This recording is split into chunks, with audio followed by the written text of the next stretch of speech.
حي على الفلاح.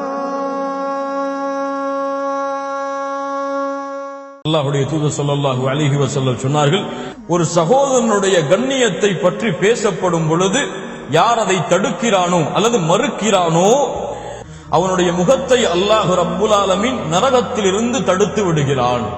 ஒரு சகோதரனுடைய கண்ணியத்தை பற்றி பேசும் பொழுது யார் அதை திருப்பி விடுகிறானோ அல்லது தடுத்து விடுகிறானோ இவனுடைய முகத்தை அல்லாஹ் நரகத்திலிருந்து தடுத்து விடுகிறான். என்ன அர்த்தம்?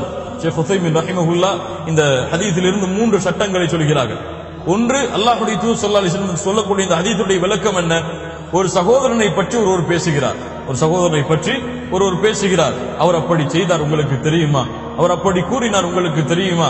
அவரெல்லாம் எப்படிப்பட்ட மனிதர் தெரியுமா? அப்படிப்பட்ட பாவத்தில் இருப்பவர், அவருக்கெல்லாம் அதுவெல்லாம் எதுவுமே தெரியாது. இது போன்ற அவரை பற்றி வெறுக்கக்கூடிய நேரத்தில் ஒருவர் பேசுகிறார், யா அஹி இத்தகில்லாஹ், அல்லாஹ்வை அஞ்சிக்கொள், எனக்கு இது தேவையில்லாத விஷயம், எனக்கு இது தேவையில்லாத விஷயம், அது அல்லாஹ்விற்கும் அவருக்கும் முடியாது, இதை தெரிந்து நான் என்ன செய்ய போகிறேன் என்று ஒருவர் மறுத்துவிட்டால் இவருடைய முகத்தை அல்லாஹ் நரகத்திலிருந்து மறுத்து விடுகிறார்.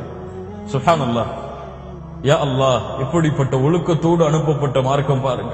ஆனால் என்ன பேசப்படுகிறது என்று முஸ்லிம் சமூகத்தின் மத்தியில் இணையதளங்களில் பாருங்கள், அல்லது இது போன்ற இணையதள தொடர்புகள் வளர்ந்த காலத்தில் இருக்கக்கூடிய தொடர்புகளில் பாருங்கள்.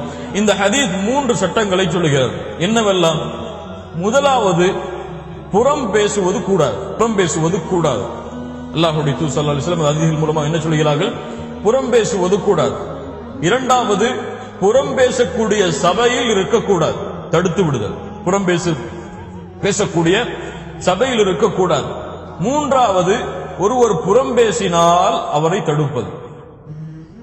மூன்றாவது, புறம் பேசினால் அவரை தடுப்பது. ஒன்று, புறம் பேசக்கூடாது. இரண்டாவது, புறம் பேசக்கூடிய சபையில் இருக்கக்கூடாது. மூன்றாவது, புறம் பேசினால் அவரை தடுப்பது. அல்லாஹ்வுடைய தூதர் ஸல்லல்லாஹு அலைஹி வஸல்லம் என்ன சொன்னார்கள்?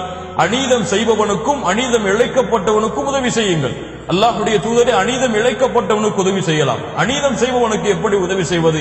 அவனுடைய கரத்தை பற்றி பிடித்து அநீதம் செய்யாதே என்று கூறுவது என்று அல்லாஹ்வுடைய தூதர் ஸல்லல்லாஹு அலைஹி வஸல்லம் அவர்கள் சொன்னார்கள். கண்ணியத்துக்குரியவர்களே, ஒரு சிறந்த மார்க்க அறிஞரிடத்தில் ஒரு மனிதர் வந்தார். உங்களுக்கு தெரியுமா, உங்களை பற்றி ஒருவர் இப்படி இப்படி பேசுகிறார், நமீமா, உங்களை பற்றி ஒருவர் இப்படி இப்படி சொல்லுகிறார். அப்போது சொன்னார்கள் அந்த ஆலிம், யா அல்லாஹ், எனக்கும் என் சகோதரனுக்கும் இடையிலே குரோதத்தை ஏற்படுத்த விரும்புகிறாயா?